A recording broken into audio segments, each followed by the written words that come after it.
আজকে 38 দিন। মুরগিটা ঠোঁট বড় হয়ে গেছে, ঠোঁটে ঠেকা দেওয়া হবে। দেখেন মুরগি, এই আস্তে বাবা, আস্তে আস্তে আস্তে, মুরগি চাপ যেন না খায় বাবা। মুরগি মাশাআল্লাহ অনেক সুন্দর হয়েছে। মুরগি খাবার খেতে পারছে না ঠিকঠাক, যার কারণে মুরগির ঠোঁটটা ছাঁকা দেওয়া হচ্ছে। দেখেন এইভাবে ছাঁকা দেওয়া হচ্ছে ঠোঁটে, একটা করে ধরতেছে, একটা করে মুরগি ছাঁকা দিচ্ছে। হ্যাঁ গেছিলাম, এইটা পালিয়ে গেছে। এই দেখেন কীভাবে ছাঁকা দিচ্ছে। এই পাশে একটা গ্যাসের বোতলে গ্যাস দিয়ে এপার থেকে তাপ দেওয়া হচ্ছে একটা স্টিলের প্লেটে। এখান থেকে আগুনটা এখানে তাপ দিচ্ছে। এখন এই যে লাল দেখা যাচ্ছে, এখানটায় মুরগির ঠোঁটটা দিলে হালকা করে উড়ে যাচ্ছে ঠোঁটটা। আমি পার হয়ে গেছে, সেটা আবার ধরে নিয়ে আসা হচ্ছে যাতে মুরগিটা অন্য আরেকটা মুরগিকে ঠোকর না দিতে পারে। এই যে মুরগিটা ধরে নিয়ে আসলে, এই দেখেন কত সুন্দর করে হালকা করে ছাঁকা দেওয়া হচ্ছে। শুধু অভিজ্ঞ লোক দ্বারাই সম্ভব। ভাইটা অনেক অভিজ্ঞ মানুষ, অনেক দিন কাজ করে এই যে এই সেকশনে।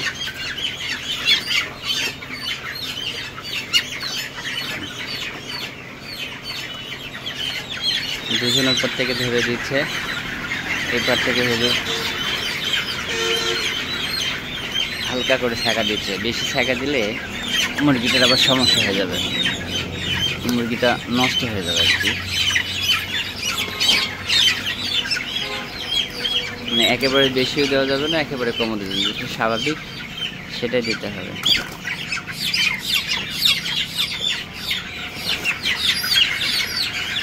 একটু বেশি গেলে মুরগিটা মরে যাবে।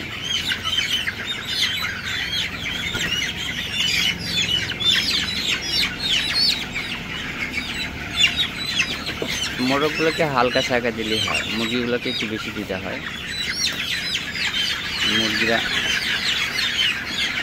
ছাঁকা না দিলে আর একজন আরেকজনের পালক ছিঁড়ে ফেলে, নিজেরা মারামারি করে, অনেক সময় মর্টালিটি হার বেড়ে যায় আর কি। খাবারটা ঠিকঠাক খেতে পারে না,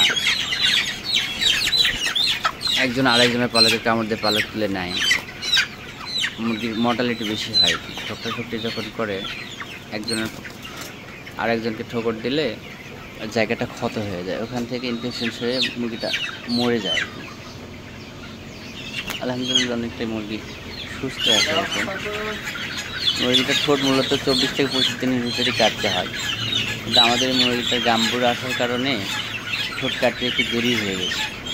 আজকে মুরগির বয়স 38 দিন। যখন মুরগিটা খাবার খেতে যায় তখন খাবারে যখন ঠোকর দেয় খাবারটা সরে যায়, পড়ে যায়। ঠোঁট কাটা থাকলে এই সমস্যাটা হয় না, খাবারটা অ্যাকুরেটভাবে মুরগিটা খেতে পারে। এরকম সমান করে কাটতে হবে, অনেক সাবধানে মুরগিটা ঠোঁটটা যেন উপর নিচ সমান হয়।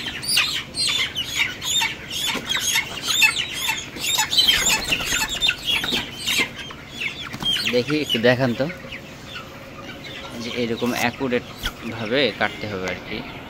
ঠোঁটটা ছোট না হয়, বড়ও না হয়, সুন্দর করে এরকম অ্যাকুরেট করে কাটতে হবে।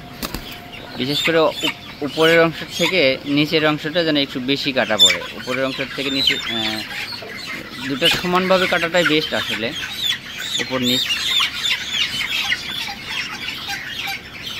ঠিক আছে, আগামী ভিডিওতে দেখাবো আরও ভালোভাবে।